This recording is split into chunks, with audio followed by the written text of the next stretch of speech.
wabarakatuh. Wa alaikum salam wa rahmatullahi wa barakatuh. Masala hapo yako wazi kwamba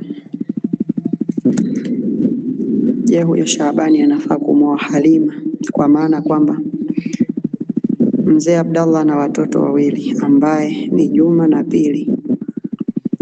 Pili akamzaa Shaabani. Kwa upande wa Juma akamzaa Mungi, na hapa Mungi akimwona yule Shaabani ni binamu na Mungi akamzaa Halima, kwa maana huyu binamu akapata mtoto. Je, huyu anaweza kuolewa na Shaabani ambaye ni binamu wa baba yake? Hakuna shida yoyote, kwa sababu huyo binamu mwenyewe anafaa kuolewa na binamu yake au kumwoa binamu yake, yafaa. Kwa hiyo kuwaoana watoto wao ni jambo liko wazi zaidi kufaa kwake kuliko wao wenyewe.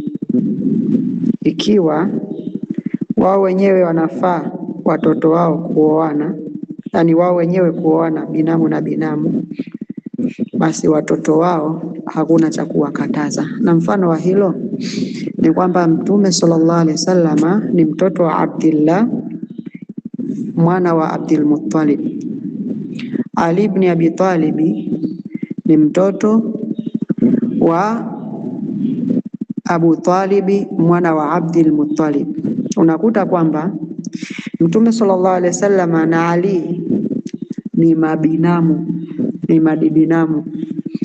Ali ni mtoto wa Abu Talib, babu yake ni mzee Abdul Muttalib, na Mtume sallallahu alaihi wasallam ni Muhammad mtoto wa Abdullah, babu yake ni Abdul Muttalib. Wote wanakutana kwa babu mmoja, lakini Ali akamuoa Fatima. Kwa ujumla, yani kwa ufupi, kama vile Ali kamuoa mwanae, kwa Kiswahili cha huku kwetu leo, kamuoa mtoto wa binamu yake, mtoto wa binamu yake. Kwa Waswahili wa huku kwetu wangesema kaoa mwanae yule, lakini sivyo hivyo. Sheria imeruhusu, inna ahlalna laka azwajaka allati ataita ujurahunna wa ma malakat yaminuka mimma afa Allahu alayka wa banati ammika wa banati ammatika wa banati khalatika allati hajarna ma. Al-aya. Allah kahalalisha kuwaoa mabinti wa ammi, ba mdogo na ba mkubwa, na mabinti wa ammat ambaye ni shangazi, na mabinti wa khali mjomba, na mabinti wa khalati ambao ni mamdogo na mamkubwa.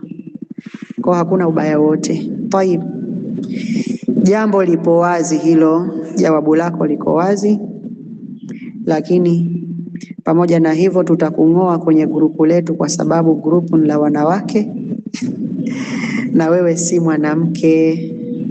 Kwa hiyo tumekujibu swali lako, tutakung'oa kwenye grupu hili, na insha Allah unaweza ukajiunga magrupu ya wanaume kama vile Durus Masjid Aisha na mengineyo.